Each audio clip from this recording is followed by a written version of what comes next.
Salut à toi, chers cyclistes. Aujourd'hui, on a la chance de recevoir Yannick Bédard, le seul et unique. Le gars qui était dans le char avec nous au Grand Prix cycliste de Montréal, le kinésiologue que tu connais qui a fait des capsules avec nous. Alors aujourd'hui, Yannick répond à une question super pertinente. Pourquoi s'entraîner seulement avec notre FTP et les extrapolations au niveau du pourcentage de la FTP, ça fait pas de bon sens.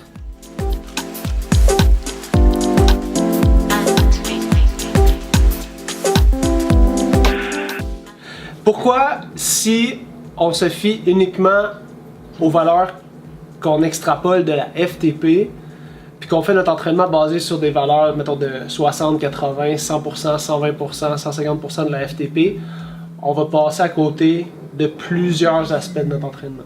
Ben, en fait, le FTP, c'est le reflet de la capacité aérobie. C'est tout. Donc, en fait, si on travaille juste à partir de cette valeur-là, ben, on ne sait pas cette valeur-là par rapport aux autres valeurs, que ce soit le 6 minutes, la minute ou le sprint, par exemple, à quel pourcentage de ces valeurs-là elle se trouve. Ouais. Ce qui fait en sorte que si, par exemple, la personne doit améliorer son FTP, oui, avec ce genre d'entraînement-là, va faire en sorte qu'il va progresser.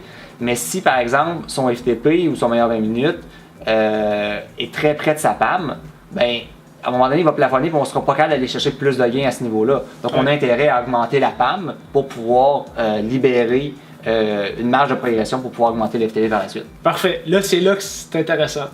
C'est de dire que la PAM est trop près de la FTP. Là, il faut expliquer aux gens pourquoi la PAM et la FTP, si la valeur est très très près l'une de l'autre, on va avoir de la misère à aller augmenter notre FTP si la PAM est trop près de la FTP. Si on prend des valeurs, disons, arbitraires, ouais, avec une PAM de 300 watts, ouais, puis si on a un meilleur 20 minutes, par exemple, à 270 watts, ouais, donc on a 30 watts de différence entre le meilleur 5 puis le meilleur 20 minutes. Ouais. Ce qui fait qu'on n'a pas beaucoup d'espace pour pouvoir augmenter le 20 minutes à 280 ou à 295.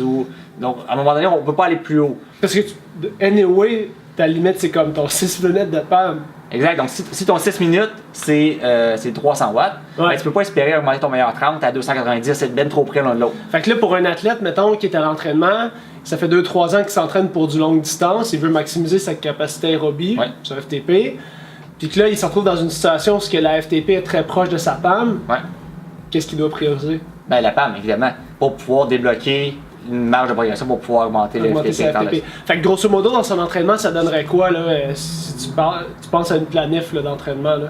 Tu ferais faire des efforts de combien de temps? Tu sais, parce que ces efforts de... Qu'est-ce que tu irais faire? Donne-moi un exemple d'intervalle, mettons.